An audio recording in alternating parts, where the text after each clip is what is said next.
కొత్త మలుపులు తిరుగుతున్న జగన్ అక్రమాస్తుల కేసు. జగన్ ను ఎంక్వైరీకి రావాల్సిందిగా సిబిఐ ఉత్తర్వులు జారీ చేసింది.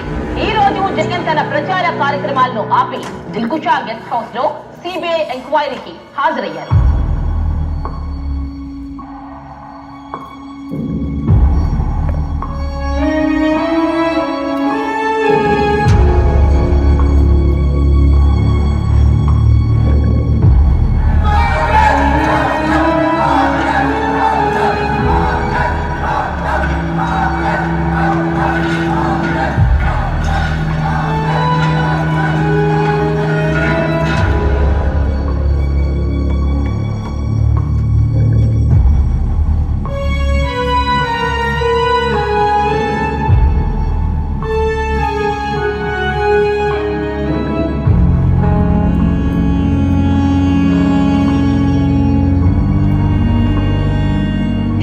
Breaking news. YSR Congress party అధినేత వైఎస్ జగన్ అరెస్టు చేసి